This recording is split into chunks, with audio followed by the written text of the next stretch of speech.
서울의 밤하늘을 수놓은 별들마저 숨을 죽인 듯한 그랜드 하얏트 호텔의 연회장은 눈부신 빛의 향연으로 가득 차 있었다. 거대한 크리스털 샹들리에가 쏟아내는 금빛 조명 아래 대한민국 상류층을 대표하는 인물들이 샴페인 잔을 부딪히며 낮은 목소리로 담소를 나누고 있었다. 공기 중에는 최고급 향수와 값비싼 와인, 그리고 은밀한 야망의 냄새가 뒤섞여 감돌았다. 그 모든 화려함의 중심에는 이서연과 최민준이 서 있었다. 서연은 순백의 실크 드레스를 입고 있었는데 그 모습은 마치 갓 피어난 백합처럼 청초하고 우아했다. 그녀의 차분한 눈빛과 단아한 미소는 주변의 소란스러움과 묘한 대조를 이루며 오히려 그녀의 존재감을 더욱 돋보이게 만들었다. 그녀는 대한민국 건축계의 혜성처럼 나타난 천재 건축가였다. 그녀의 곁에 선 최민주는 재경그룹의 유일한 후계자답게 흠잡을 데 없는 외모와 자신감 넘치는 태도를 지니고 있었다.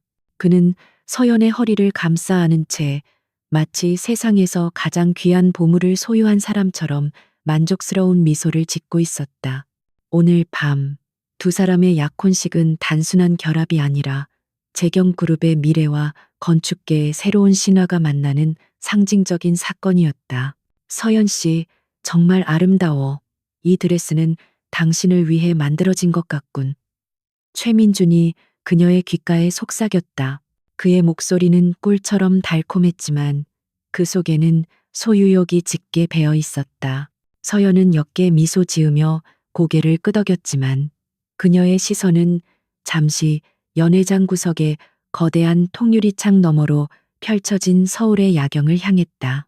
그녀가 꿈꾸던 미래는 저 불빛들처럼 반짝이고 있었다. 수많은 축하 인사와 아첨 섞인 칭찬이 파도처럼 밀려왔다. 사람들은 최민준의 배경과 서연의 재능을 찬양하며 완벽한 한 쌍의 탄생이라고 입을 모았다.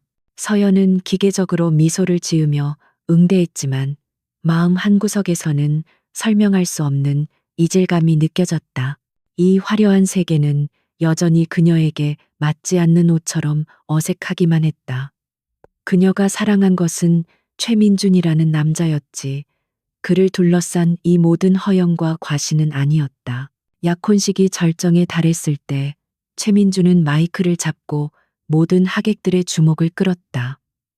그는 서연을 사랑스러운 눈빛으로 바라보며 말했다. 여기 계신 모든 분들께 감사드립니다.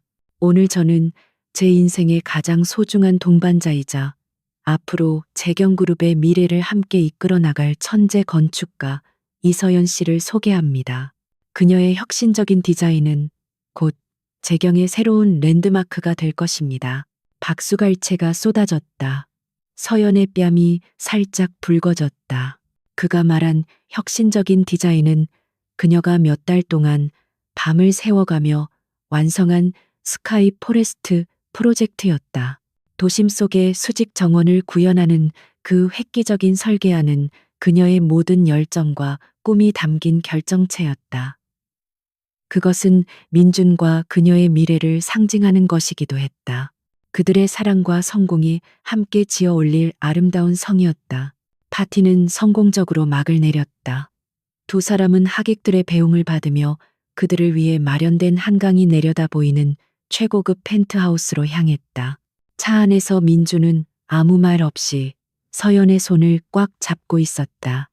서연은 그의 침묵이 오늘 밤의 흥분과 감격 때문일 것이라고 생각했다. 그녀 역시 가슴이 벅차올랐다. 이제 정말 모든 것이 완벽해질 것 같았다. 펜트하우스의 문이 열리고 두 사람은 고요함이 내려앉은 넓은 거실로 들어섰다. 화려한 파티장의 열기는 사라지고 차가운 대리석 바닥과 미니멀한 가구들이 만들어내는 정적이 그들을 맞았다. 서연이 막 드레스의 지퍼를 내리려 할 때 민준이 그녀를 막아섰다. 그의 얼굴에는 아까와 같은 다정한 미소 대신 싸늘하고 계산적인 표정이 떠올라 있었다. 민준 씨, 왜 그래요? 서연이 불안한 목소리로 물었다. 그의 눈빛은 낯설었다. 조금 전까지 수많은 사람들 앞에서 그녀를 사랑한다고 말하던 남자의 눈빛이 아니었다. 그것은 마치 사냥감을 앞에 둔 포식자의 눈빛처럼 차갑고 잔인했다. 민주는 그녀의 손을 뿌리치고 거실 중앙의 소파에 깊숙이 몸을 묻었다. 그는 테이블 위에 놓인 서류 봉투 하나를 집어들어 서연에게 던졌다. 서류들이 흩어지며 바닥으로 떨어졌다. 서연은 영문을 모른 채 허리를 숙여 그것들을 주워들었다. 그것은 그녀가 작업했던 스카이 포레스트 설계도의 일부와 몇몇 이메일 출력물, 그리고 그녀가 알지 못하는 사람과의 통화 기록처럼 보이는 것들이었다. 이게 뭐죠? 서연의 목소리가 떨렸다. 심장이 불안하게 요동치기 시작했다.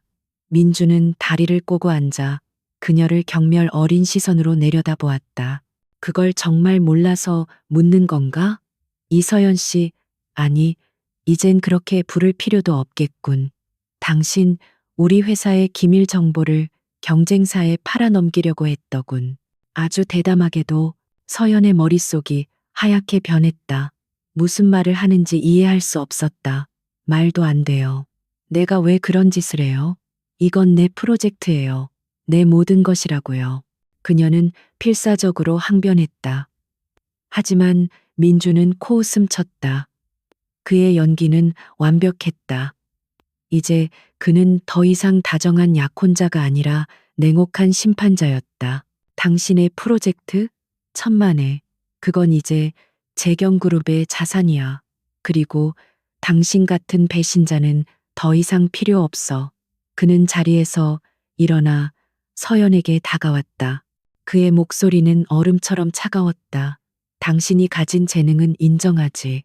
하지만 당신의 그 천박한 출신은 어쩔 수가 없나 봐. 돈 몇 푼의 양심을 파는 걸 보면 말이야. 충격으로 서연의 몸이 굳었다. 출신.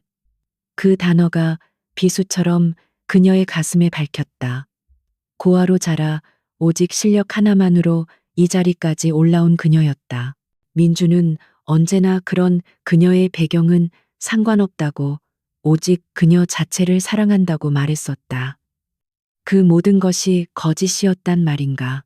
눈물이 차올랐지만 그녀는 입술을 깨물며 필사적으로 참았다.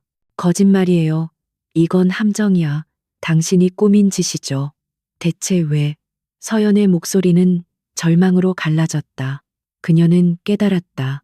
이 모든 것은 처음부터 계획된 것이었다. 약혼식, 달콤한 말들, 그리고 이 잔인한 배신까지. 그는 오직 그녀의 설계도를 빼앗기 위해 접근했던 것이다. 그녀의 재능과 사랑을 철저히 이용하고 이제 껍데기만 남자 버리려는 것이었다. 민주는 비웃음을 터뜨렸다. 왜냐고? 당신 같은 여자에게 재경의 안주인 자리는 어울리지 않으니까. 당신은 딱 이 정도의 역할이면 충분해. 훌륭한 디자인을 제공해줬으니 그걸로 당신의 몫은 다한 거야. 그는 손뼉을 2번 쳤다. 그러자 문 밖에서 대기하고 있던 건장한 남자 2명이 들어왔다. 그들은 경호원처럼 보였다.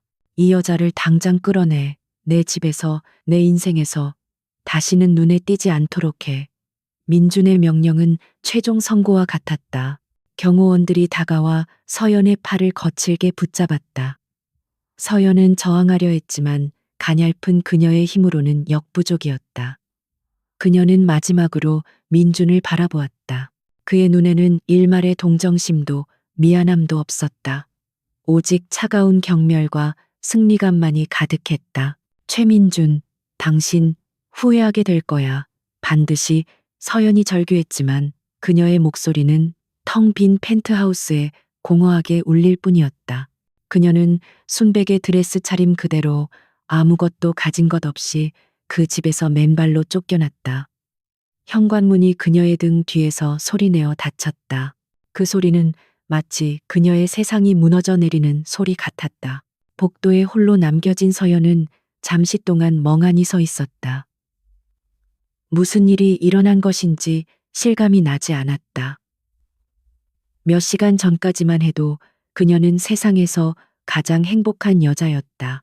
이제 그녀는 모든 것을 잃었다. 사랑, 명예, 그리고 그녀의 분신과도 같았던 프로젝트까지. 그녀는 빈털터리 신세로 이 차가운 복도에 버려졌다. 정신을 차렸을 때 그녀의 휴대폰이 미친 듯이 울리고 있었다. 화면에는 수십 개의 부재중 전화와 메시지가 떠 있었다. 그리고 포털 사이트에 긴급 속보 알림이 눈에 들어왔다. 속보 재경그룹 후계자 최민준, 약혼녀 이서연 건축가를 산업 스파이 혐의로 고소. 충격 파혼. 기사는 순식간에 퍼져나가고 있었다. 최민준은 그녀를 사회적으로 완전히 매장시키기로 작정한 것이다. 천재 건축가에서 파렴치한 산업 스파이로 추락하는 것은 한순간이었다. 그녀는 이제 변명할 기회조차 없을 것이다. 차가운 공기가 드레스의 얇은 천을 뚫고 살을 애는 듯 파고들었다. 그녀는 엘리베이터 버튼을 누를 힘조차 없었다. 그저 비상계단 문을 열고 끝없이 아래로 걸어 내려갔다. 호텔 밖으로 나왔을 때는 차가운 밤비가 쏟아지고 있었다. 빗물은 그녀의 드레스를 적시고 정성 들여 올린 머리를 헝클어뜨렸다. 화려했던 그녀의 모습은 온데간데 없고 마치 길 잃은 유령처럼 처량했다. 행인들은 값비싼 드레스를 입고 비를 맞으며 걷는 그녀를 이상한 눈초리로 쳐다보았지만 서연은 아무것도 느낄 수 없었다. 그녀는 정처 없이 걸었다. 어디로 가야 할지, 무엇을 해야 할지 아무런 생각도 떠오르지 않았다. 세상은 거대한 유리 감옥 같았다. 투명하지만 결코 빠져나갈 수 없는. 그녀가 그토록 믿었던 사랑과 신뢰가 산산조각난 유리 파편이 되어 그녀의 심장을 찌르는 것 같았다. 눈물이 빗물과 뒤섞여 뺨을 타고 흘러내렸다. 그녀의 화려했던 성은 하룻밤 사이에 무너져 내렸다. 재만 남은 폐허 위에서 그녀는 홀로 서 있었다. 차가운 비는 밤새도록 그치지 않았다. 이서연은 허름한 모텔의 침대 가장자리에 웅크리고 앉아 있었다. 한때 그녀의 손끝에서 수백억짜리 프로젝트가 탄생했지만 지금 그녀의 수중에는 지갑에 있던 약간의 현금이 전부였다. 최민주는 그녀의 모든 신용카드를 정지시키고 공동 명의의 계좌를 동결시키는 치밀함까지 보였다. 그는 그녀가 제기할 수 있는 아주 작은 발판조차 남겨두지 않으려 작정한 듯했다. 젖은 드레스는 바닥에 무력하게 벗어 던져져 있었다. 그것은 이제 순결과 행복의 상징이 아니라 처절한 배신과 나락으로 떨어진 그녀의 처지를 증명하는 흉물일 뿐이었다. 낡은 텔레비전 화면에서는 아나운서의 무미건조한 목소리가 흘러나왔다. 그녀와 최민준의 사진이 화면을 가득 채웠고 천재 건축가의 배신, 재경그룹, 막대한 피해 예상 같은 자극적인 자막들이 쉴 새 없이 지나갔다. 세상은 이미 그녀에게 유죄를 선고했다. 서연은 휴대폰을 들어 통화 목록을 내려보았다. 수많은 이름들이 있었지만 선뜻 전화를 걸 수 있는 사람은 아무도 없었다. 그녀의 세계는 최민준을 중심으로 돌아가고 있었다. 그가 만들어준 인맥, 그가 소개해준 사람들. 이제 그들은 모두 그녀를 향해 손가락질하며 등을 돌릴 것이 분명했다. 고아로 자란 그녀에게는 의지할 가족조차 없었다. 철저한 고립감과 사무치는 외로움이 파도처럼 그녀를 덮쳤다. 그녀는 어젯밤의 일을 필사적으로 복기했다. 최민준의 싸늘한 눈빛, 경멸에 찬 목소리, 그리고 그녀를 내쫓던 무자비한 손길. 그 모든 것이 너무나도 생생해서 마치 악몽을 꾸는 것 같았다. 하지만 이것은 꿈이 아니었다. 그녀의 사랑, 그녀의 꿈, 그녀의 인생이 통째로 부정당한 잔혹한 현실이었다. 분노와 슬픔이 뒤엉켜 심장을 마구 핥히었지만 눈물조차 나오지 않았다.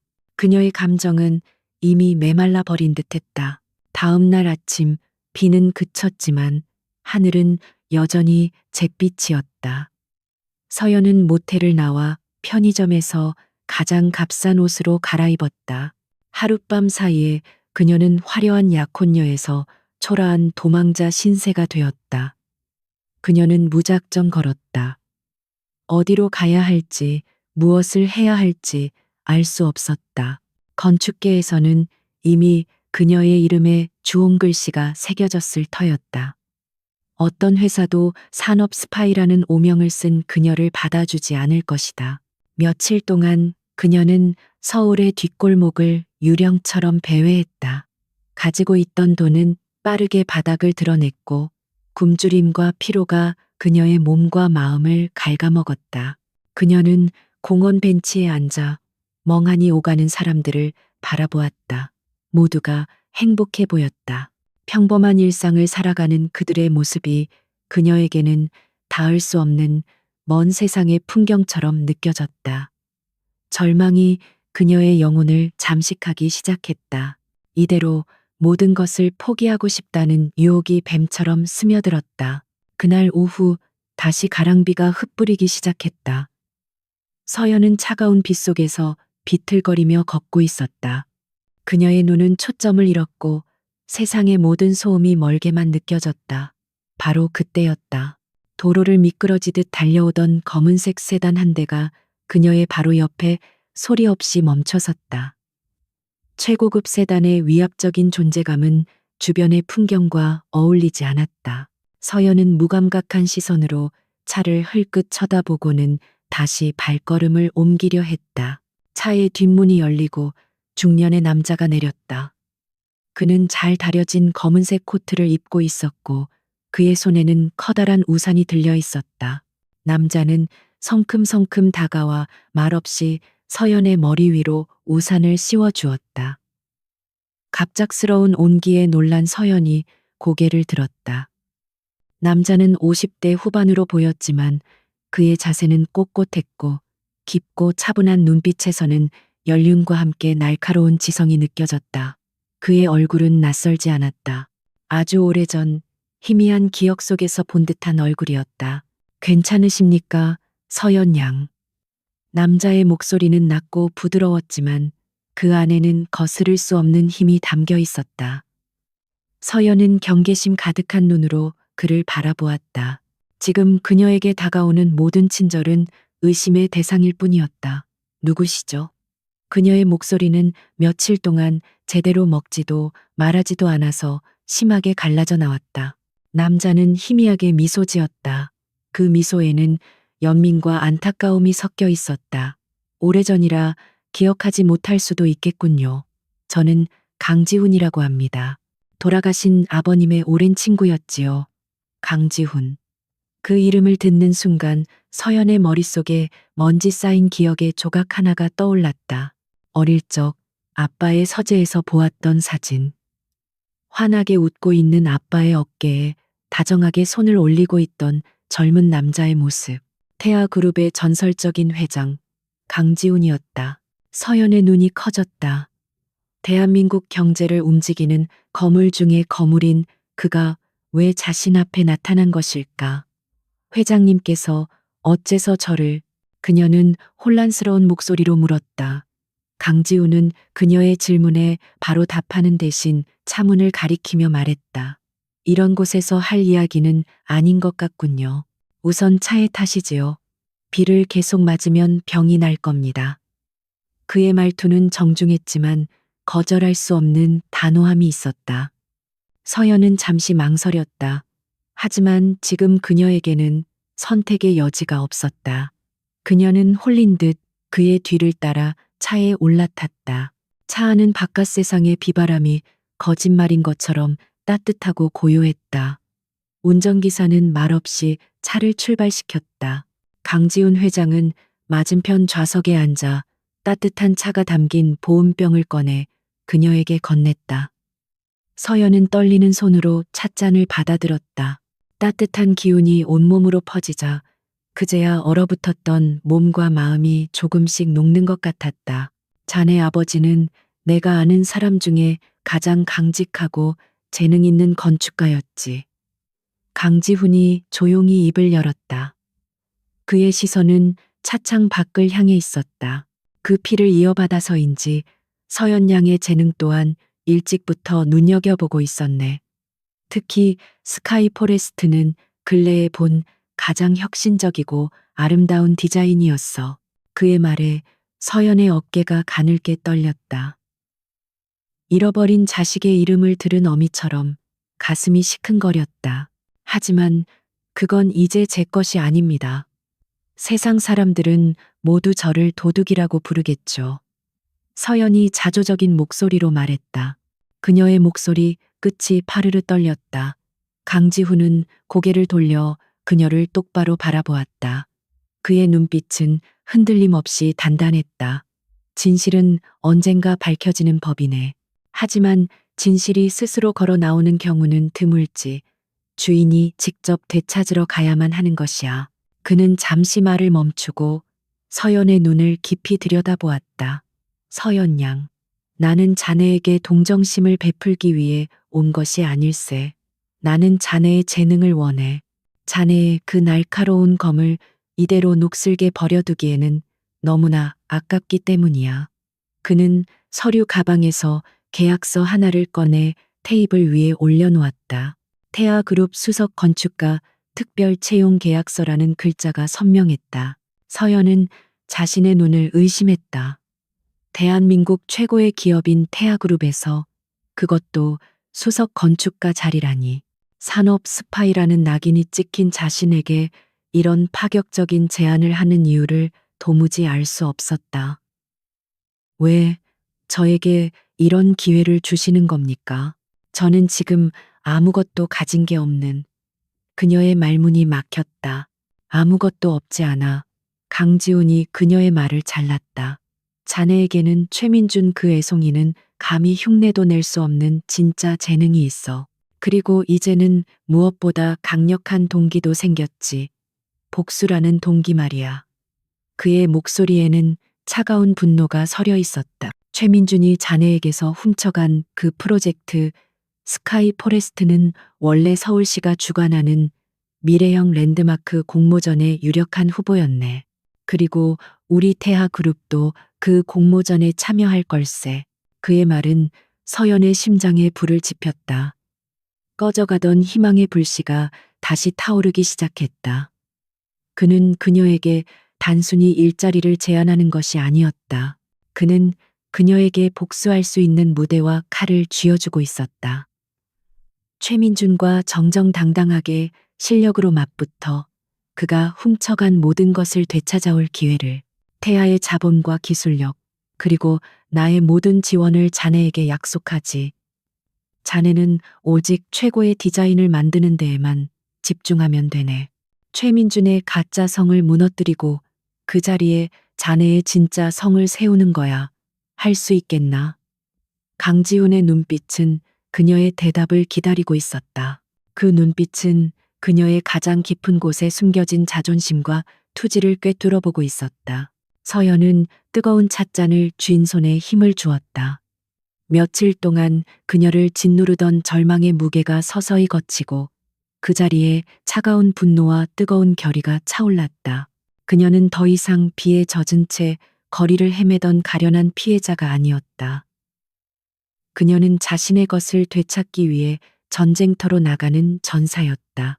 그녀는 고개를 들어 강지훈 회장을 똑바로 바라보았다. 그녀의 눈에서는 더 이상 눈물이 아닌 결연한 의지의 불꽃이 타오르고 있었다. 네, 하겠습니다. 그 한마디에 모든 것이 담겨 있었다. 차는 서울의 중심, 태아그룹의 거대한 본사 빌딩을 향해 부드럽게 나아가고 있었다. 잿빛 하늘 너머로 새로운 태양이 떠오르고 있었다. 다음 날 아침, 이서연은 태아그룹 본사 빌딩의 로비에 서 있었다. 바닥부터 천장까지 이어진 거대한 유리창 너머로 서울의 아침이 분주하게 흘러가고 있었다. 며칠 전까지만 해도 그녀가 절망 속을 헤매던 바로 그 거리였다. 하지만 이제 그녀는 더 이상 비에 젖은 패배자가 아니었다.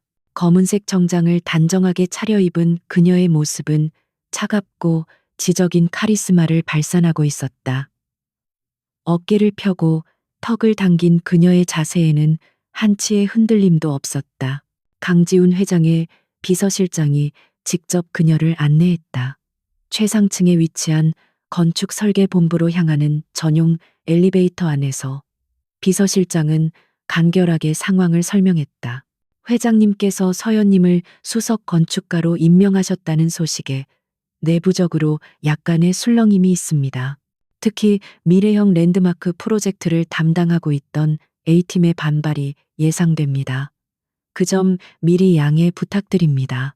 그의 말은 정중했지만 앞으로 서연이 마주할 현실이 결코 녹록지 않을 것임을 암시했다. 설계 본부의 문이 열리자 수십 명의 직원들이 일제히 그녀를 쳐다보았다. 호기심, 경계, 그리고 명백한 적의가 뒤섞인 시선들이었다. 대한민국 최고의 인재들만 모인다는 태아그룹의 핵심 부서답게 공기 중에는 팽팽한 긴장감과 자부심이 감돌고 있었다. 그들에게 이서연은 회장의 낙하산을 타고 내려온, 그것도 산업 스파이라는 불명예스러운 스캔들의 주인공일 뿐이었다. 팀의 총괄 책임자인 박진수 부장이 굳은 얼굴로 그녀를 맞았다. 그는 태아그룹에서 20년을 근무한 베테랑으로 실력과 자존심이 매우 강한 인물이었다. 이서연 수석님, 환영합니다. 저는 박진수 부장입니다. 앞으로 함께 일하게 될 A팀원들입니다. 그의 목소리에는 환영의 온기라고는 찾아볼 수 없었다. 팀원들 역시 마지못해 자리에서 일어나 가볍게 목례를 할 뿐 누구 하나 따뜻한 인사를 건네는 이가 없었다. 서연은 그들의 차가운 반응에 동요하지 않았다. 그녀는 이미 각오하고 있었다. 말로써 자신을 증명할 생각은 없었다. 그녀가 가진 유일한 무기이자 가장 강력한 언어는 오직 실력이었다. 그녀는 조용히 고개를 숙여 인사한 뒤 자신의 자리로 안내받았다. 그녀의 책상 위에는 미래형 랜드마크 공모전과 관련된 방대한 자료들이 산더미처럼 쌓여 있었다. 전쟁은 이미 시작된 것이다.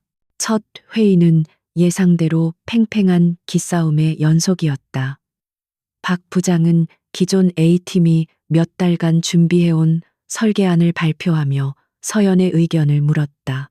그것은 기술적으로는 훌륭했지만 창의성이나 철학적인 깊이가 부족한 안전하고 예측 가능한 디자인이었다. 그는 은연중에 서연의 실력을 떠보며 그녀가 이 프로젝트를 이끌 자격이 없음을 증명하고 싶어 했다. 서연은 조용히 프레젠테이션을 듣고 난 뒤 자리에서 일어났다. 그녀는 기존 설계안의 문제점을 날카롭게 지적하기 시작했다. 이 디자인은 기술적으로 안정적이지만 태하의 이름으로 서울의 미래를 상징하기에는 영혼이 부족합니다. 단순히 높고 화려한 건물이 아니라 도시와 호흡하고 시민들의 삶에 스며드는 건축물을 만들어야 합니다. 우리는 건물이 아닌 하나의 생태계를 창조해야 합니다. 그녀의 목소리는 차분했지만 모든 단어에 힘이 실려 있었다. 팀원들은 술렁이기 시작했다. 그녀의 비판은 단순히 뜬구름 잡는 이야기가 아니었다. 구조 역학, 도시계획, 환경공학 등 다방면에 걸친 해박한 지식을 바탕으로 한 논리 정연한 분석이었다. 박 부장의 얼굴이 미세하게 굳어졌다. 그는 서연이 그저 운 좋게 회장의 눈에 든 젊은 천재일 뿐이라고 생각했지만 그녀의 내공은 상상 이상이었다. 서연은 스크린에 자신이 밤새 준비해온 새로운 컨셉의 스케치를 띄웠다. 그것은 도시의 허파, 얼반융기라는 개념이었다. 건물의 외벽 전체를 특수 제작된 패널로 덮어 공기를 정화하고 건물 내부에는 거대한 수직 정원과 인공 폭포를 만들어 스스로 에너지를 생산하는 자급자족형 유기체 건축물이었다. 그것은 최민준이 훔쳐간 스카이 포레스트의 개념을 뛰어넘는 한 차원 더 진화한 형태의 디자인이었다. 회의실에는 침묵이 흘렀다. 팀원들은 스크린에 펼쳐진 혁신적인 이미지에서 눈을 떼지 못했다. 그들의 눈빛에 떠돌던 의심과 경계심이 서서히 경외감으로 바뀌고 있었다. 저것은 단순히 그림이 아니었다. 그것은 건축에 대한 깊은 철학과 미래에 대한 통찰력이 담긴 살아 숨쉬는 비전이었다. 박 부장은 아무 말도 하지 못했다. 그는 자신의 패배를 직감했다. 그날 이후 설계 본부의 분위기는 조금씩 변하기 시작했다. 서연은 누구보다 먼저 출근해서 가장 늦게 퇴근했다. 그녀는 팀원 한 명 한 명의 의견을 경청했고 그들의 장점을 파악해 적재적소에 업무를 분배했다. 그녀는 권위를 내세우지 않았지만 그녀의 압도적인 실력과 프로젝트에 대한 열정은 자연스럽게 팀의 구심점이 되었다. 팀원들은 더 이상 그녀를 낙하산으로 취급하지 않았다. 그들은 그녀를 진정한 리더로 인정하고 따르기 시작했다. 서연은 복수를 서두르지 않았다. 그녀는 최민준과 재경그룹의 동향을 면밀히 분석하며 전략을 가다듬었다.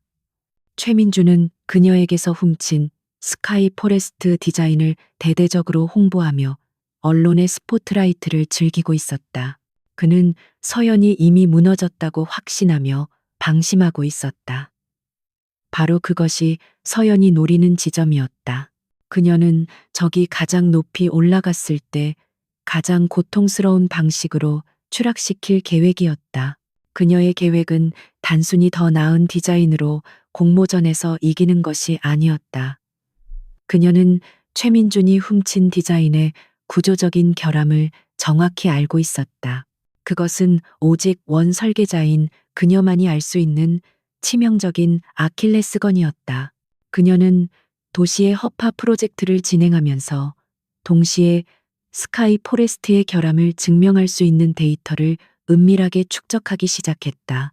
그녀는 법정에서가 아니라 온 세상이 지켜보는 무대 위에서 그의 가면을 벗겨낼 생각이었다. 어느 날 밤 모두가 퇴근한 사무실에 홀로 남아 도면을 그리던 서연의 앞에 강지훈 회장이 나타났다. 그는 따뜻한 커피 2잔을 들고 있었다. 너무 무리하는 것 아닌가? 그가 낮은 목소리로 말했다. 서연은 잠시 펜을 놓고 의자의 등을 기댔다. 괜찮습니다, 회장님. 즐겁습니다. 제가 있어야 할 곳에 돌아온 것 같아서요. 강지훈은 그녀의 책상 위에 펼쳐진 설계도를 잠시 바라보았다. 그의 눈빛에는 만족감과 함께 안쓰러움이 스쳐 지나갔다. 복수심도 때로는 훌륭한 동력이 되지. 하지만 그 불꽃에 자기 자신이 타버려서는 안 되네. 그는 커피잔을 그녀에게 건네며 말했다. 나는 자네의 재능을 믿지만 그보다 더 믿는 것은 자네의 선한 의지야. 이 프로젝트가 단순히 복수를 위한 도구가 아니라 자네의 꿈을 실현하는 과정이 되기를 바라네. 그의 말은 서연의 마음을 울렸다. 그녀는 지난 며칠 동안 오직 최민준을 무너뜨리겠다는 생각에만 몰두해 있었다. 하지만 강지훈 회장의 말은 그녀에게 더 중요한 것을 상기시켜 주었다. 그녀가 건축을 사랑했던 이유, 사람들에게 더 나은 공간과 삶을 선물하고 싶었던 그녀의 순수한 첫마음을. 복수는 결과일 뿐, 과정은 그녀 자신을 위한 것이어야 했다. 서연은 고개를 들어 강지훈을 바라보았다. 그의 깊은 눈 속에서 돌아가신 아버지의 따뜻한 시선이 겹쳐 보였다. 감사합니다, 회장님. 명심하겠습니다. 그녀의 목소리는 그 어느 때보다 단단하고 차분했다. 그녀는 이제 더 이상 복수심에 사로잡힌 피해자가 아니었다. 그녀는 자신의 꿈과 신념을 지키기 위해 싸우는 강인한 건축가 이서연이었다. 그녀는 다시 도면 위로 시선을 돌렸다. 복잡한 선들이 얽힌 도면 위로 그녀가 꿈꾸는 미래의 도시가 서서히 모습을 드러내고 있었다. 그것은 최민준에 대한 승리의 기념비가 될 것이며 동시에 절망의 잿더미 속에서 다시 피어난 그녀 자신의 증거가 될 터였다. 펜을 쥔 그녀의 손에 새로운 힘이 실렸다. 반격의 서막은 이제 막 올랐을 뿐이었다. 시간은 쏜살같이 흘러갔다. 태아그룹의 설계 본부는 이서연이라는 새로운 엔진을 장착한 채 맹렬하게 돌아갔다. 밤낮 없이 타오르는 사무실의 불빛은 마치 꺼지지 않는 등대 같았다. 서연은 프로젝트에 거의 모든 것을 쏟아부었다. 그녀의 열정은 전염성이 강해서 처음 그녀를 경계하던 팀원들마저 이제는 그녀를 중심으로 똘똘 뭉쳐 하나의 유기체처럼 움직였다. 그들은 더 이상 상사와 부하 직원이 아니라 공동의 목표를 향해 나아가는 전우였다. 강지훈 회장은 종종 늦은 밤 아무도 없는 복도를 지나 그녀의 사무실을 찾았다. 그는 방해하고 싶지 않다는 듯 조용히 문가에 서서 도면에 몰두하고 있는 그녀의 모습을 지켜보곤 했다.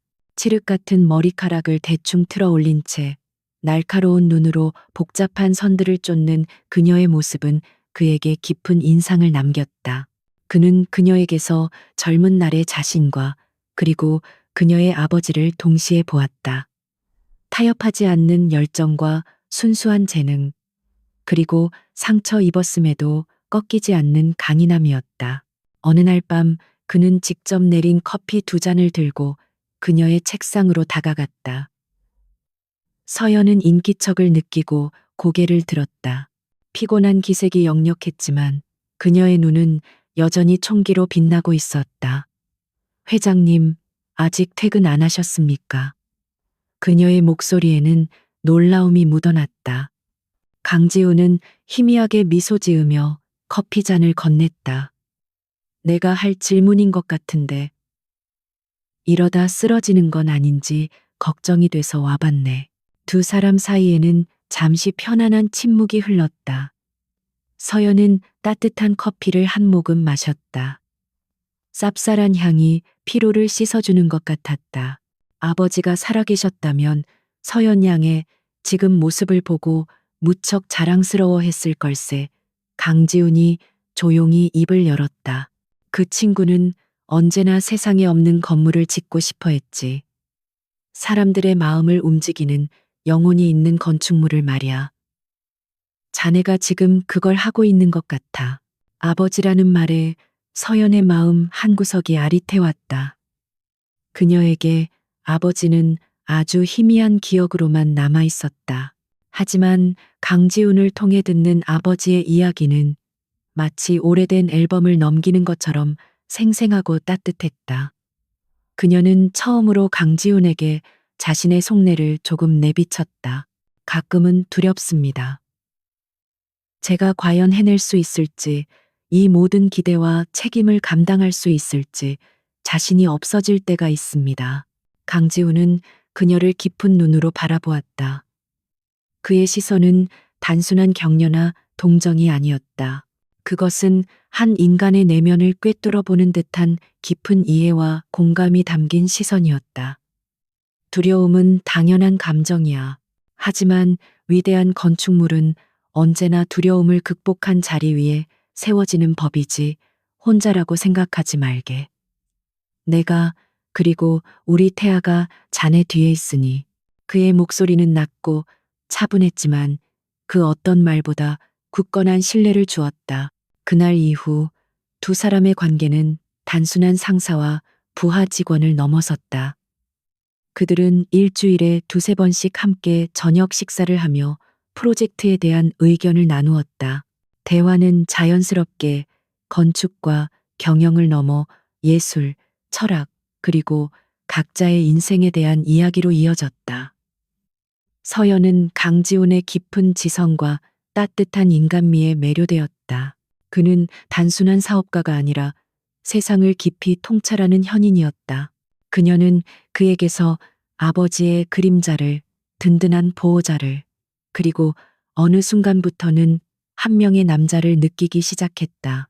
한편 재경그룹의 최민주는 불안감에 휩싸여 있었다. 이서연이 태아그룹에 들어갔다는 소식을 처음 들었을 때만 해도 그는 코웃음을 쳤다.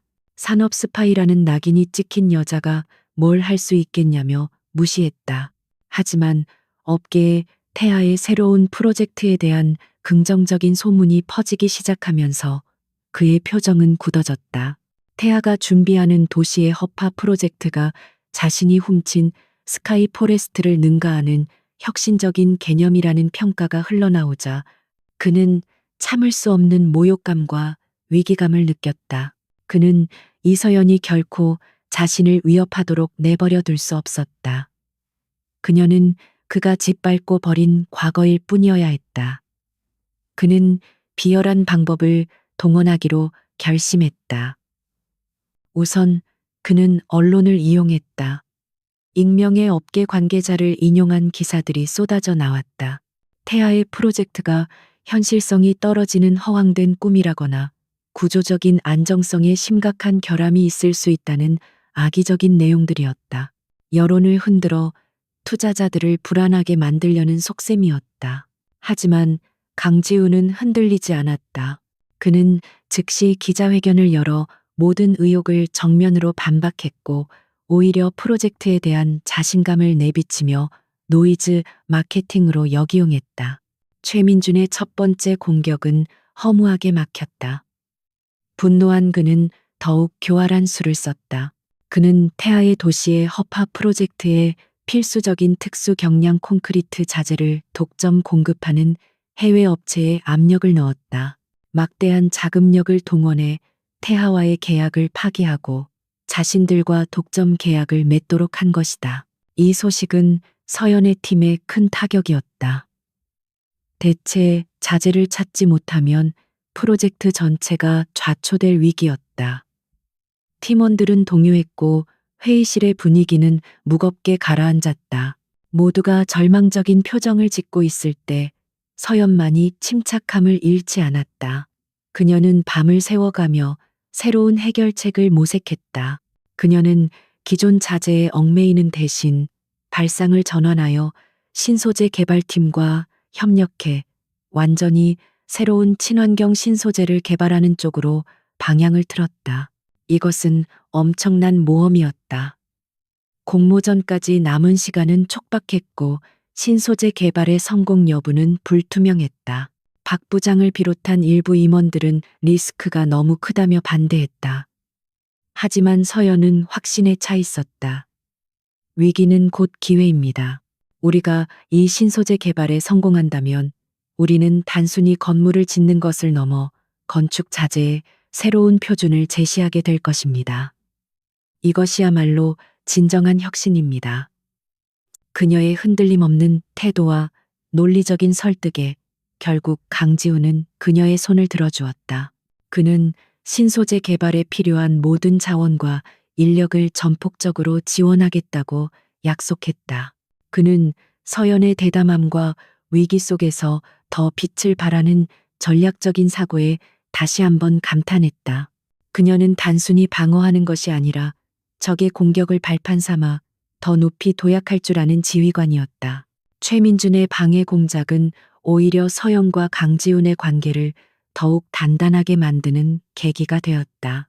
함께 위기를 헤쳐나가면서 두 사람은 서로에 대한 신뢰와 존중을 넘어선 깊은 유대감을 느끼게 되었다.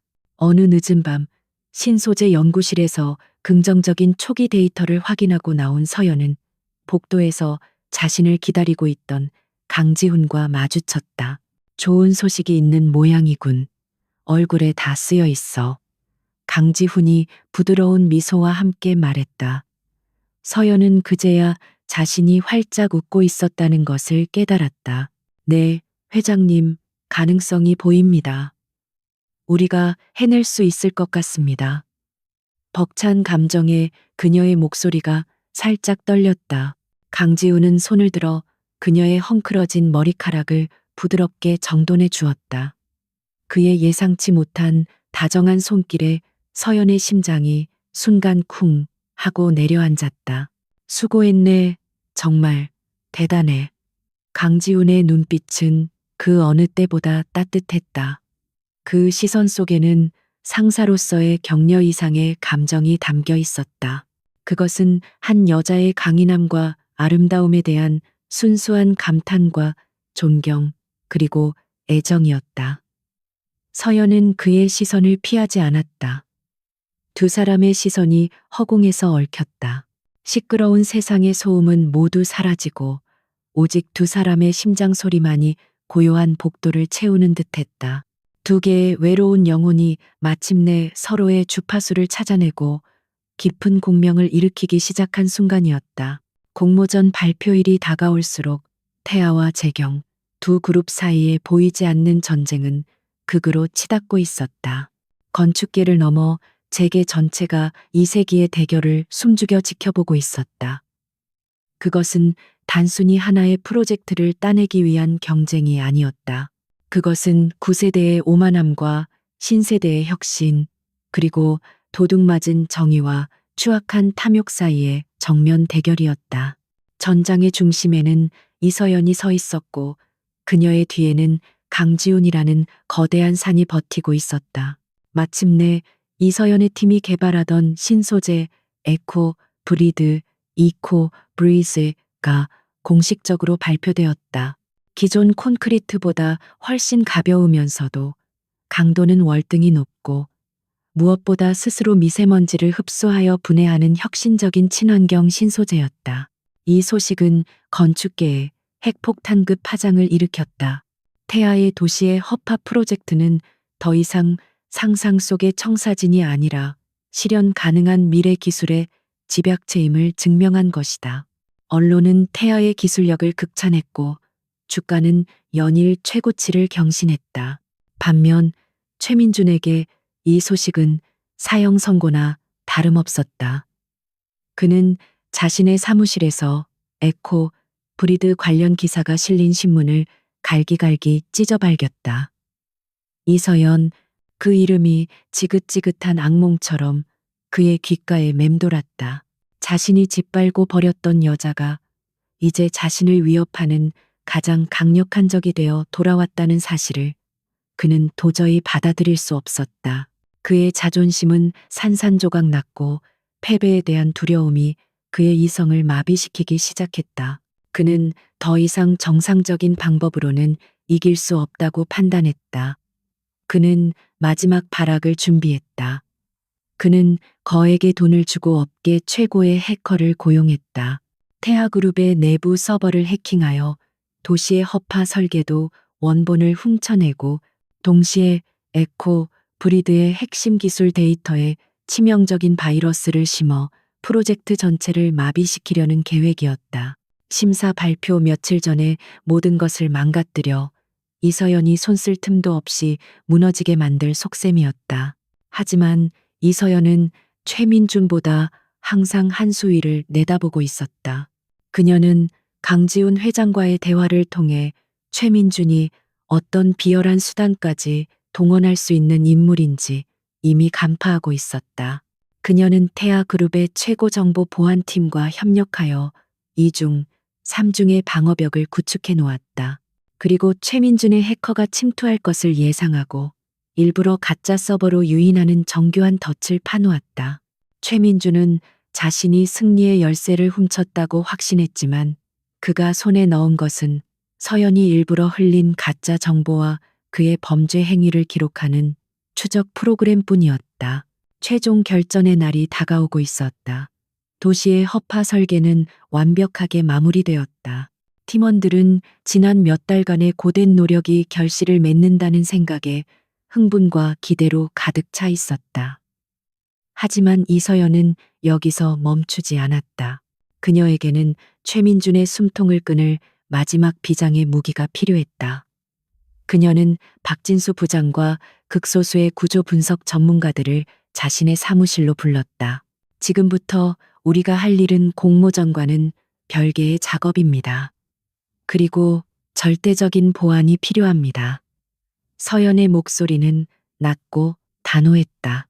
그녀는 스크린에 자신이 과거에 작업했던 스카이 포레스트의 원본 설계도를 띄웠다. 그리고 그녀만이 알고 있는 설계의 치명적인 결함, 특정 조건의 풍압과 미세한 진동이 만났을 때 건물의 특정 구간에서 공진 현상이 발생하며 구조적 붕괴로 이어질 수 있는 가능성을 설명했다. 팀원들은 경악을 금치 못했다. 겉으로 완벽해 보였던 디자인에 그런 끔찍한 비밀이 숨어 있을 줄은 상상도 못했던 것이다. 우리는 이 구조적 결함이 실제로 어떻게 발현되는지 시뮬레이션을 통해 증명해야 합니다. 최민준이 훔쳐간 것이 단순한 디자인이 아니라 사람들의 목숨을 위협할 수 있는 시한폭탄이라는 사실을 온 세상에 알려야 합니다. 그녀의 눈빛은 얼음처럼 차가웠다. 이것은 복수를 넘어선 정의의 실현이었다. 그녀의 팀은 그날부터 밤을 새워가며 비밀리에 시뮬레이션 작업에 착수했다. 그것은 최민준의 관 뚜껑에 밝힐 마지막 못이 될 터였다. 발표회 전날 밤 마침내 시뮬레이션이 완성되었다. 3D 그래픽으로 구현된 스카이 포레스트 빌딩은 특정 조건이 충족되자 소름 끼치는 미세한 떨림과 함께 서서히 붕괴하기 시작했다. 화면 속에서 유리창이 터져나가고 외벽이 무너져 내리는 모습은 너무나도 현실적이어서 지켜보는 모두의 등골을 서늘하게 만들었다. 서연은 말없이 모니터를 응시했다. 자신의 손으로 창조했던 아름다운 건물이 파괴되는 모습을 지켜보는 것은 가슴 아픈 일이었지만 더 큰 비극을 막기 위해 반드시 필요한 과정이었다. 팀원들이 모두 돌아간 늦은 밤, 강지훈 회장이 그녀의 사무실을 찾았다. 그는 텅 빈 회의실의 스크린 위에 반복 재생되고 있는 붕괴 시뮬레이션 영상을 잠시 바라보았다. 그의 얼굴에는 차가운 분노가 서려 있었다. 자신의 탐욕을 위해 수많은 사람들의 안전을 담보로 저런 짓을 벌이다니. 최민준, 그 아이는 인간으로서 넘지 말아야 할 선을 넘었군. 그는 시선을 돌려 창가에 홀로 서 있는 서연을 바라보았다. 그녀의 뒷모습은 지쳐 보였지만 무너지지 않는 강인한 성벽처럼 느껴졌다. 그는 천천히 그녀에게 다가갔다. 마음이 복잡하겠지. 자네가 낳은 자식을 자네 손으로 심판해야 하는 심정일 테니. 그의 목소리에는 깊은 이해와 연민이 담겨 있었다. 서연은 천천히 고개를 돌렸다. 그녀의 눈은 붉게 충혈되어 있었다. 괜찮지 않습니다. 하지만 괜찮아져야만 합니다. 그녀는 애써 미소를 지으려 했지만 입술 끝이 가늘게 떨렸다. 그 순간 그녀의 강인한 가면 뒤에 숨겨져 있던 연약한 내면이 언뜻 비쳤다. 강지우는 말없이 손을 뻗어 그녀의 어깨를 부드럽게 감쌌다. 그의 크고 따뜻한 손이 전해주는 온기에 서연은 자신도 모르게 긴장의 끈을 놓아버렸다. 이건 더 이상 프로젝트 수주 경쟁이 아닐세. 강지훈이 그녀의 눈을 똑바로 바라보며 말했다. 그의 눈빛은 그 어느 때보다 진지하고 단단했다. 이것은 자네의 도둑맞은 명예를 되찾는 싸움이야. 그리고 나는 자네의 상사로서가 아니라 한 명의 동반자로서 마지막까지 자네 곁에 서 있을 걸세. 그러니 아무것도 두려워하지 말게. 그의 말은 서연의 심장 가장 깊은 곳을 울렸다. 동반자. 그 한마디가 지난 시간 동안 그녀가 겪었던 모든 고통과 외로움을 눈 녹듯 녹여버렸다. 그녀는 더 이상 혼자가 아니었다. 그녀의 재능을 알아보고 그녀의 상처를 보듬어주며 그녀의 싸움을 자신의 싸움처럼 여겨주는 사람이 바로 곁에 있었다. 그녀는 자신도 모르게 그의 품에 살짝 기댔다. 두 사람 사이에는 더 이상 어떤 말도 필요 없었다. 고요한 침묵 속에서 두 개의 단단한 영혼은 서로에게 가장 완벽한 안식처가 되어주고 있었다. 드디어 운명의 날이 밝아오고 있었다. 무대는 모두 준비되었다. 한쪽에서는 최민준이 훔친 왕관을 쓰고 오만하게 자신의 승리를 기다리고 있었고, 다른 한쪽에서는 이서연이 정의의 칼을 날카롭게 갈며 심판의 순간을 준비하고 있었다. 곧 막이 오를 것이다.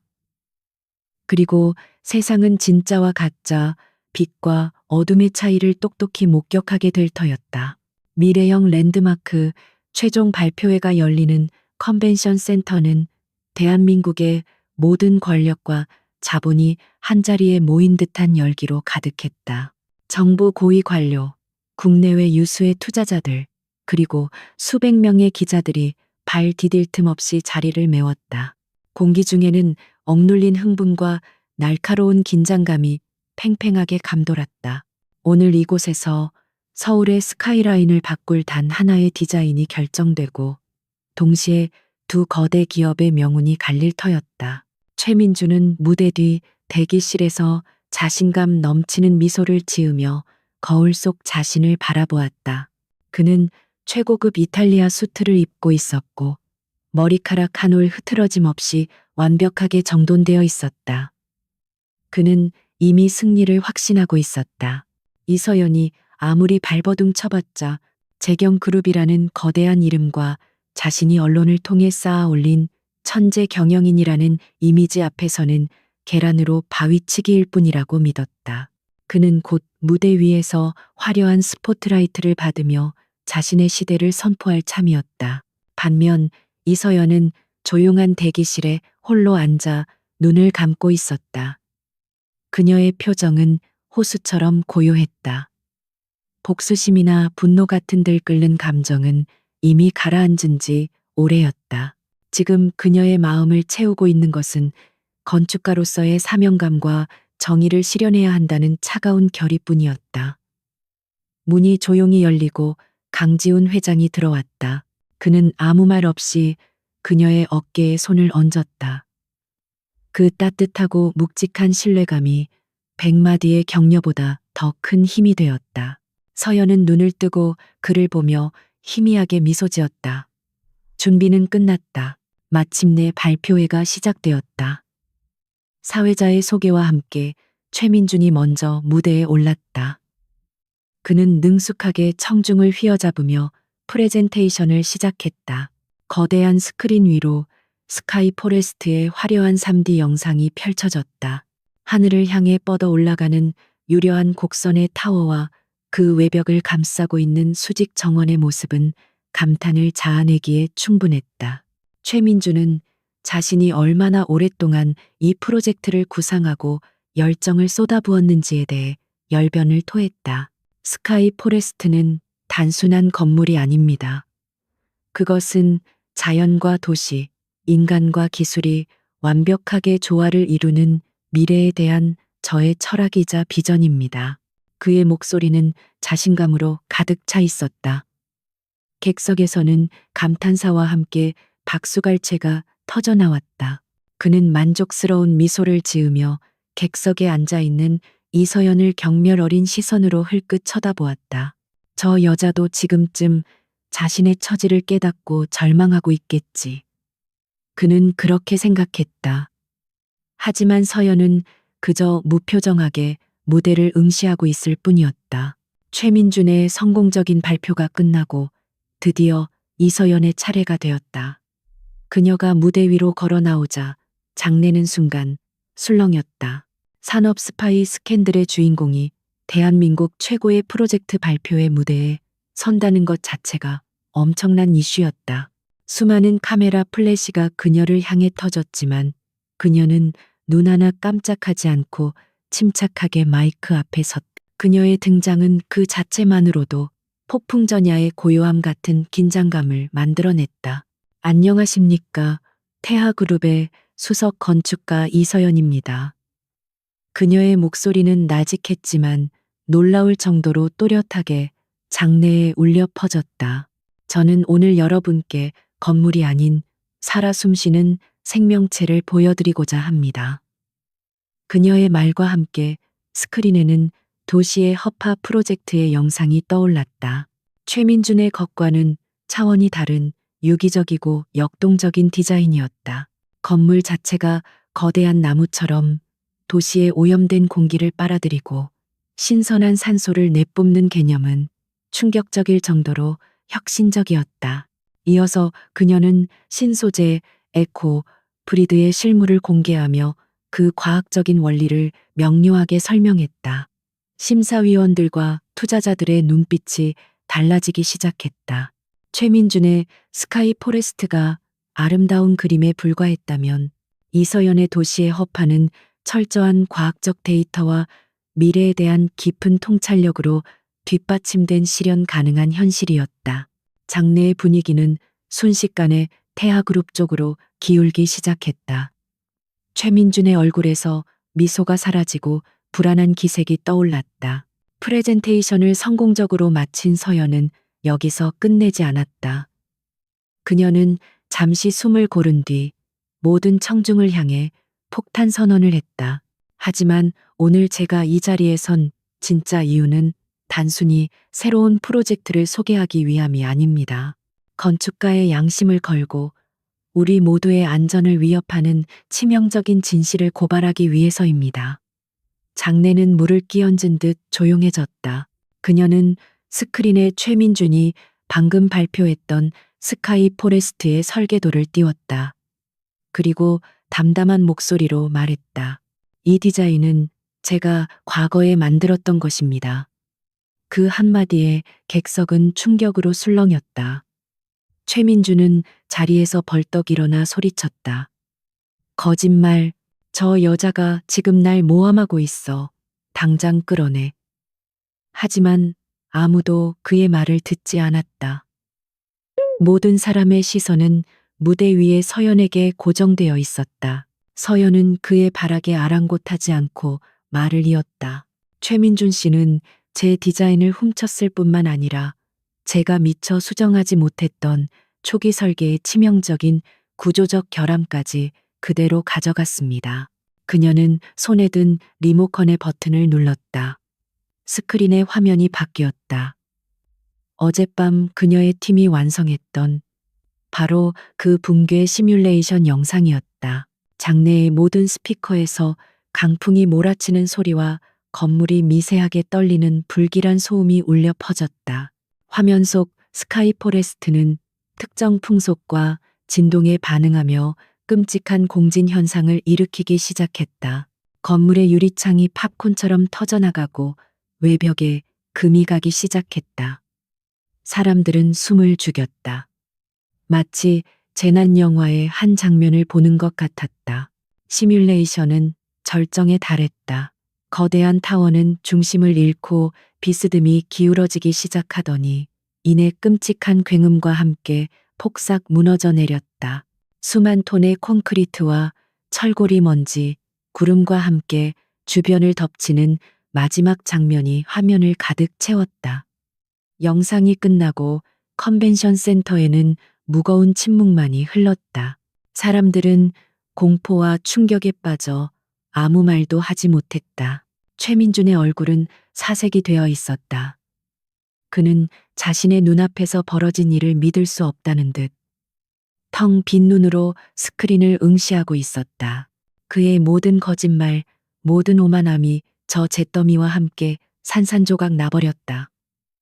서연은 무너져 내린 그의 모습을 차갑게 내려다보며 마지막 일격을 가했다.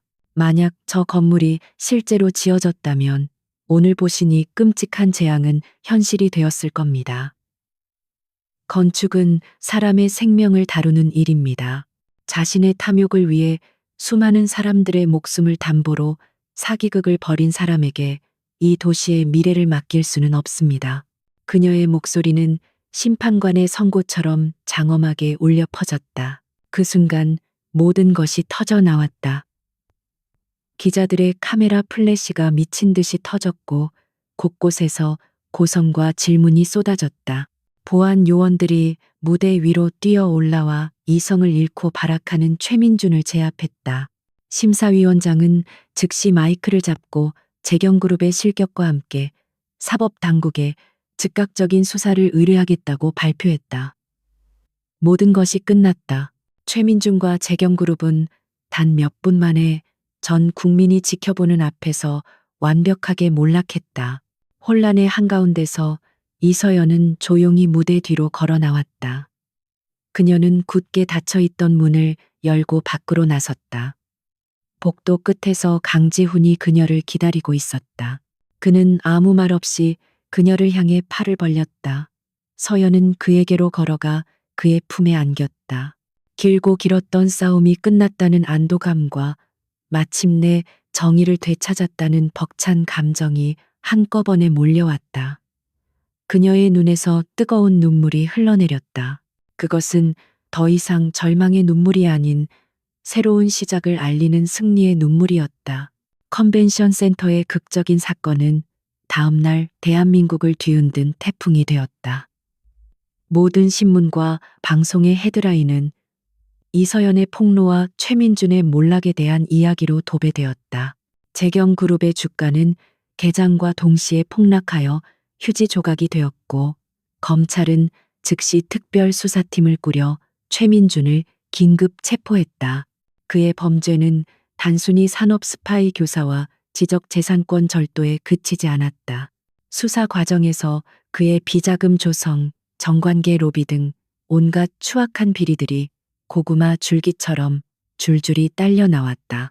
한때 대한민국 재계를 이끌 차세대 리더로 주목받았던 최민준은 하룻밤 사이에 가장 추악한 범죄자가 되어 차가운 구치소에 수감되었다. 그의 오만했던 제국, 재경그룹은 회생 불가능한 타격을 입고 결국 역사 속으로 사라지게 되었다. 정의는 더디게 오는 것처럼 보였지만 한 번 그 모습을 드러내자 무섭도록 신속하고 철저하게 모든 것을 제자리로 돌려놓았다. 세상은 진실의 힘이 얼마나 강력한지를 똑똑히 목격했다. 폭풍의 한가운데서 모든 것을 바로잡은 이서연은 오히려 가장 고요한 일상으로 돌아왔다. 그녀는 쏟아지는 언론의 인터뷰 요청을 모두 정중히 거절하고 오직 도시의 허파 프로젝트를 완성하는 데에만 몰두했다. 그녀의 이름은 이제 배신자의 오명을 벗고 불의에 맞서 싸운 용기 있는 건축가이자 시대를 앞서가는 천재의 상징이 되었다. 업계 사람들은 그녀를 존경과 경애가 담긴 눈으로 바라보았고, 그녀가 이끄는 팀은 그 어느 때보다 강한 결속력과 자부심으로 똘똘 뭉쳤다. 몇 달의 시간이 흘렀다. 서울시는 만장일치로 태아그룹의 도시의 허파를 최종 랜드마크로 선정했고, 프로젝트는 국가적인 지원을 받으며 순조롭게 진행되었다. 그날 저녁 강지훈 회장은 자신의 집무실에서 도시의 야경을 내려다보고 있는 서연의 곁으로 조용히 다가갔다. 창밖으로는 수많은 빌딩의 불빛들이 별처럼 반짝이고 있었다. 곧 저 스카이라인의 중심에 그녀와 그가 함께 만든 새로운 별이 떠오를 터였다. 모든 것이 제자리를 찾은 것 같군. 강지훈이 낮은 목소리로 말했다. 그의 목소리에는 깊은 안도감과 만족감이 묻어났다. 서연은 고개를 끄덕이며 희미하게 미소 지었다. 회장님이 계시지 않았다면 불가능했을 겁니다. 저에게 다시 일어설 기회를 주셔서 정말 감사합니다. 그녀의 진심 어린 인사에 강지훈은 천천히 고개를 저었다. 그는 그녀를 향해 몸을 돌려 그녀의 두 눈을 깊이 들여다보았다. 그의 눈빛은 언제나처럼 따뜻했지만 그날따라 그 안에는 이전에는 볼 수 없었던 특별한 감정이 일렁이고 있었다. 기회를 준 것은 내가 아닐세. 서연 양 스스로가 쟁취한 것이지. 나는 그저 자네라는 보석이 흙탕물 속에 버려져 있는 것을 차마 지켜볼 수 없었을 뿐이야. 그는 잠시 말을 멈추고 그녀의 손을 부드럽게 감싸쥐었다. 그의 손은 크고 따뜻했다. 처음에는 자네 아버님과의 오랜 인연 때문에, 그리고 자네의 안타까운 재능 때문에 자네를 돕고 싶었네. 하지만 어느 순간부터인가 내 마음속에서 자네는 더 이상 친구의 딸이나 유능한 직원이 아니었어. 그의 고백에 서연의 심장이 가늘게 떨리기 시작했다. 나는 매일 밤 도면에 몰두하는 자네의 열정을 보았고 부당함에 맞서는 자네의 용기를 보았네. 상처 입었음에도 불구하고 누구보다 강하고 올곧은 자네의 영혼을 보았지. 그리고 나도 모르는 사이에 그런 자네를 깊이 사랑하게 되었네. 그의 목소리는 조금도 흔들림이 없었다. 그것은 한 남자가 자신의 온 생애를 걸고 하는 진실하고 절박한 고백이었다. 서연은 아무 말도 할 수 없었다. 눈앞에 이 남자는 그녀를 절망의 구렁텅이에서 구원해준 은인이었다. 든든한 보호자이자 인생의 스승이었다. 하지만 그녀 역시 어느 순간부터 그를 단지 그런 존재로만 여기지 않았다. 그의 깊은 눈을 볼 때마다, 그의 낮은 목소리를 들을 때마다 그녀의 심장은 언제나 조용히 그를 향해 뛰고 있었다. 그것은 존경을 넘어선 사랑의 감정이었다. 회장님, 서연이 어렵게 입을 열었을 때 강지훈은 그녀의 입술 위로 자신의 손가락을 가져가며 부드럽게 막았다. 지훈이라고 부르게.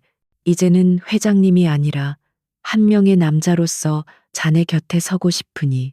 그는 그녀의 손을 잡고 자신의 심장 위에 올려놓았다. 쿵, 쿵, 쿵. 그의 심장이 그녀의 손바닥을 통해 고스란히 전해져 왔다. 이서연, 나와 함께 우리의 집을 지어주지 않겠나? 당신이 설계하고 내가 평생 당신을 지키는 세상에서 가장 따뜻하고 튼튼한 집을 말이야. 그것은 세상에서 가장 담백하지만 가장 진심이 담긴 청혼이었다. 서연의 눈에서 마침내 뜨거운 눈물이 흘러내렸다. 그녀는 고개를 끄덕였다. 더 이상 어떤 말도 필요 없었다. 강지우는 그녀를 자신의 품에 가득 안았다. 창밖의 화려한 야경이 마침내 하나가 된 두 사람의 모습을 고요히 축복하고 있었다. 1년 후 가을 햇살이 눈부시게 쏟아지는 어느 날, 두 사람은 작은 성당에서 조용한 결혼식을 올렸다. 최민중과의 약혼식처럼 화려하고 거대한 행사는 아니었다. 태아 그룹의 팀원들과 박진수 부장, 그리고 그들을 진심으로 아끼는 몇몇 지인들만이 참석한 작고 따뜻한 자리였다. 순백의 웨딩드레스를 입은 서연의 얼굴에는 그 어떤 때보다 평온하고 행복한 미소가 가득했다. 그녀의 곁에 선 강지우는 세상에서 가장 소중한 것을 얻은 남자의 얼굴로 그녀를 사랑스럽게 바라보고 있었다. 두 사람은 서로에게 영원한 사랑을 맹세했다. 그들의 사랑은 폭풍우 속에서 싹을 틔웠고 시련을 이겨내며 단단하게 자라났다. 가장 깊은 절망의 끝에서 그녀는 가장 위대한 사랑을 만났다. 그녀를 내쫓았던 약혼자는 그녀에게 지옥을 선물했지만 역설적으로 그 지옥은 그녀를 진정한 천국으로 이끌어준 길이 되었다. 결혼식이 끝나고 두 사람은 서울이 한눈에 내려다 보이는 언덕 위의 집으로 향했다. 그 집은 서연이 직접 설계한 두 사람의 사랑이 담긴 공간이었다. 테라스에 서자 저 멀리 하늘을 향해 웅장하게 솟아오르고 있는 도시의 허파의 모습이 보였다. 그것은 그녀의 명예 회복과 성공의 상징이자 동시에 두 사람의 사랑이 만들어낸 위대한 결실이었다. 강지우는 뒤에서 그녀를 부드럽게 감싸 안았다. 그녀의 귓가에 그의 따뜻한 숨결이 닿았다. 사랑해, 서연아. 저도 사랑해요, 지훈 씨. 서연은 그의 품에 기댄 채 눈을 감았다. 모든 것이 완벽했다. 그녀는 모든 것을 잃었던 바로 그곳에서 세상의 모든 것을 얻었다. 그리고 이제 그녀는 자신을 영원히 아끼고 사랑해줄 단 한 사람의 곁에서 매일매일 사랑받으며 살아갈 것이다. 진짜 행복은 바로 지금 여기서부터 시작이었다.